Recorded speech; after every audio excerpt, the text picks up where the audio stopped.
ঢাকা বিশ্ববিদ্যালয় এমন একটি বিদ্যাপীঠ যেখানে ইসলামী ছাত্র শিবির আগে কখনোই দাপট দেখাতে পারেননি, অথচ পরিস্থিতি এখন অনেকটাই বিপরীত। গণঅভ্যুত্থানের পর ঢাকা বিশ্ববিদ্যালয়ের ছাত্র শিবির দারুণ প্রভাব বিস্তার করে চলছে।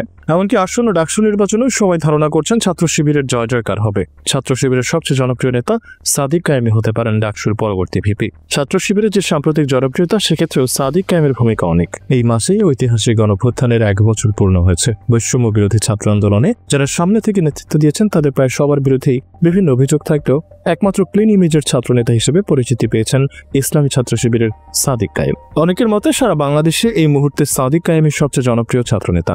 সাদিক কায়েম যদি ডাকসুর ভিপি নির্বাচিত হন, সেক্ষেত্রে তার জনপ্রিয়তা বেড়ে যাবে বহুগুণে। একসময় হয়তো গুরুত্বপূর্ণ জাতীয় নেতাও হয়ে যাবেন সাদিক কায়েম। ঢাকা বিশ্ববিদ্যালয় ছাত্র শিবিরের সাবেক এই সভাপতি গণঅভ্যুত্থানে কতটা গুরুত্বপূর্ণ ভূমিকা পালন করেছিলেন তার বর্ণনা আমরা শুনেছিলাম অনুসন্ধানী সাংবাদিক জুলকার নাইন শায়েরের কাছ থেকে। এমনকি গণঅভ্যুত্থান নিয়ে আল জাজিরার গুরুত্বপূর্ণ ডকুমেন্টারিতে উঠে এসেছে সাদিক কায়েমের অবদান।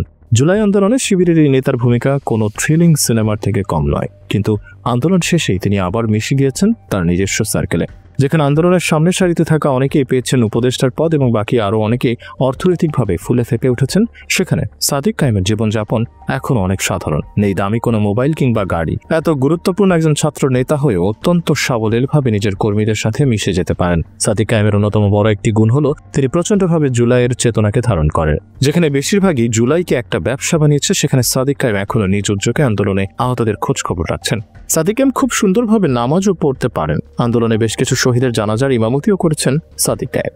ইসলামী জীবনধারার পাশাপাশি সাদিক কায়েমের বাচনভঙ্গি অনেক স্মার্ট। চলাফেরা ও বাচনভঙ্গিতেও আছে আধুনিকতার ছোঁয়া। সুন্দর গজলও গাইতে পারেন সাদিক কায়েম। মূলত এইসব বৈশিষ্ট্যের কারণেই তিনি শিবিরের সবচেয়ে জনপ্রিয় নেতা হয়ে উঠেছেন। তবে সাদিক কায়েমের যে বৈশিষ্ট্য তাকে সারা দেশের জনপ্রিয় বানিয়েছে, সেটি তার নেতৃত্বের গুণাবলী। তিনি ঢাবি শিবিরের সভাপতি থাকাকালীন এই সংগঠনকে বিশ্ববিদ্যালয়ের অন্যতম জনপ্রিয় সংগঠন বানিয়েছেন। যে ঢাকা বিশ্ববিদ্যালয়ে কখনোই ছাত্র শিবিরের খুব একটা দাপট ছিল না, সেই ঢাকা বিশ্ববিদ্যালয়ে আজ সর্বত্র ছড়িয়ে গেছে ছাত্র শিবিরের নাম। সাদিক কায়েমই তার তত্ত্বাবধানে ঢাবিতে আয়োজন করেছেন 100-এর বেশি শিক্ষার্থী বান্ধব কর্মসূচি, যা দেখে অনেকে ছাত্র শিবিরের প্রতি আকৃষ্ট হচ্ছেন, যার ফলে সারা দেশের শিবিরের পাশাপাশি সাদিক কায়েমের গ্রহণযোগ্যতাও বাড়ছে। এছাড়া এখন পর্যন্ত কোনো চাঁদাবাজি কিংবা দুর্নীতিতে সাদিক কায়েমের নাম জড়ায়নি, যার ফলে তিনি এই প্রজন্মের ছাত্র সমাজের আদর্শ হয়ে উঠেছেন। মূলত এইসব কারণেই ডাকসুর সবচেয়ে জনপ্রিয় প্রার্থী সাদিক কায়েম। সাদিক জানিয়েছেন তিনি ক্লাস 7 থেকেই ছাত্র শিবিরের সাথে যুক্ত। খাগড়াছড়ি বায়তুস শরফ জব্বরিয়া আদর্শ মাদ্রাসা থেকে দাখিল এবং পরবর্তীতে চট্টগ্রামের বায়তুস শরফ থেকে আলিম পাশ করেন সাদিক। ঢাকা বিশ্ববিদ্যালয়ের রাষ্ট্রবিজ্ঞান বিভাগের 2016-17 সেশনের শিক্ষার্থী ছিলেন তিনি। সাদিকের বাড়ি খাগড়াছড়ি শহরের বাজার এলাকায়। সাদিকের বাবা জেলা শহরের একজন কাপড় ব্যবসায়ী। তার ছোট ভাইও চট্টগ্রাম বিশ্ববিদ্যালয় ইসলামী ছাত্র শিবিরের রাজনীতির সঙ্গে সম্পৃক্ত। সম্প্রতি সাদিক কায়েম বলেছেন, জুলাই বিপ্লব পরবর্তী আমাদের প্রথম দাবি ছিল ক্যাম্পাসে ছাত্র সংসদ নির্বাচন দেওয়া, এবং আমরা বলেছিলাম জুলাই পরবর্তী ছাত্র রাজনীতির আমূল পরিবর্তন চাই। ছাত্র রাজনীতি হবে মার্কেট প্লেস অফ আইডিয়া। আমরা সবাই শিক্ষার্থীদের কাছে আইডিয়া নিয়ে যাব।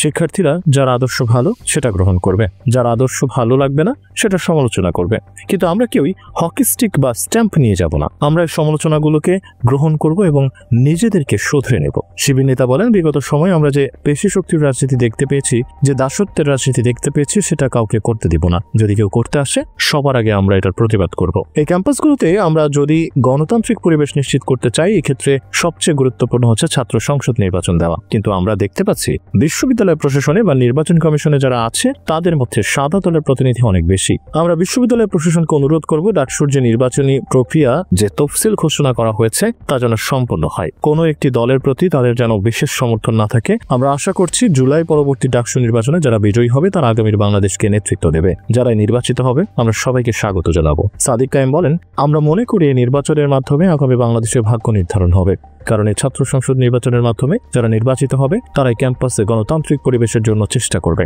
শিক্ষার্থীদের দাবি দেওয়ার কথাগুলো বলবে এবং আগামী বাংলাদেশ তারাই নেতৃত্ব দেবে। সেজন্য ডাকসু নির্বাচনটা খুবই গুরুত্বপূর্ণ।